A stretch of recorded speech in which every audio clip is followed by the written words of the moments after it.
Welcome to day 2 of our walk through the life of Christ. I'm glad that we have this opportunity to do these reading plans together. I think that it gives us a chance as a community of believers, as a body of believers, to practice community in a limited way during this time of physical distancing. We're not able to get together in a physical sense and meet together.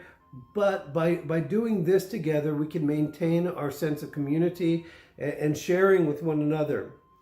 This may even be something that we might choose to continue to do beyond this current time, and when things start to look closer to like normal.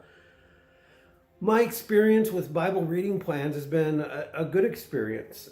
I find it a useful tool to focus my reading, to keep me on track, to be sure that I'm reading the full breadth of Scripture.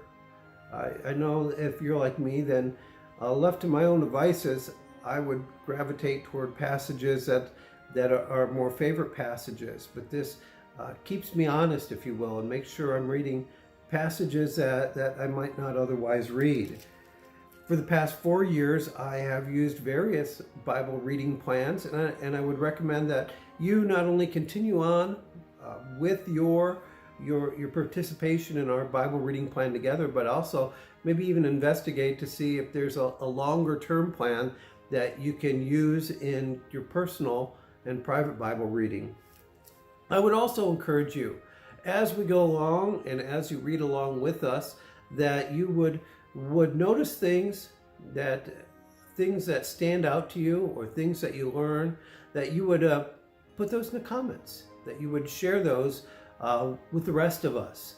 And by doing that, then you can participate in a way that is, while not the same, similar to what you might do in a Bible study group or in a Sunday school class or something like that.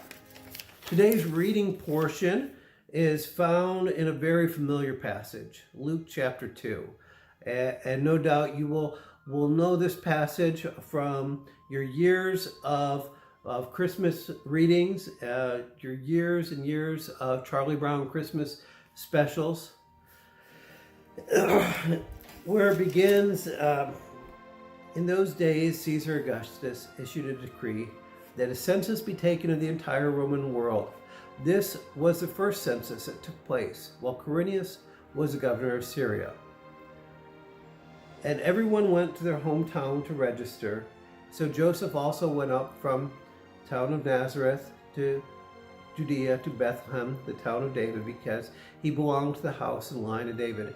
And no doubt that there are many of you that could repeat various sections, maybe even large sections of this chapter without even looking, because you have repeated it so many times in Christmas programs and in your readings.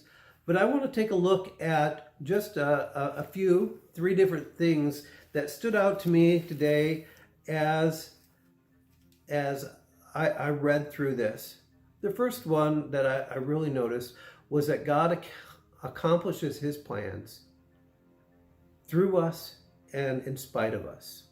We see this from the very beginning, that God worked his plan through the Roman Empire. God worked his plan in all these characters. He worked in spite of them, in spite of their sinfulness, but also he worked through them and through their decision making.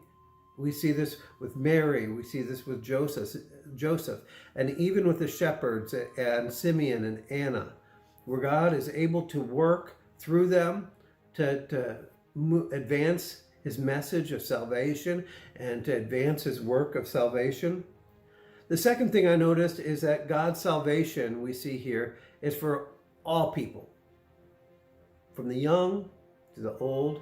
The shepherds were often among the youngest that were sent out to do the dirty work, if you will. Whereas Simeon and Anna were obviously very old. You've got Simeon's probably educated, the shepherds maybe not so much.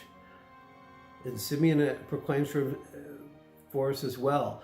that God's plan of salvation was to reach even to the Gentiles, the religious and the unreligious. And we see this even from the birth of Christ, that God has a plan to reach the world, to reach everyone, to touch all types of people with his gospel. The third thing I see is that in Jesus we have an example of spending time in God's house. We have an example of being about God's business and of growing in every area of our lives. We see this through the last section of this chapter, where we see that at the very end, Jesus grew in wisdom, in stature, and in favor with God and men. Please share what you noticed and what you have learned of this passage. Please share that in the comments section, and that the rest of us can enjoy that as well. Thank you.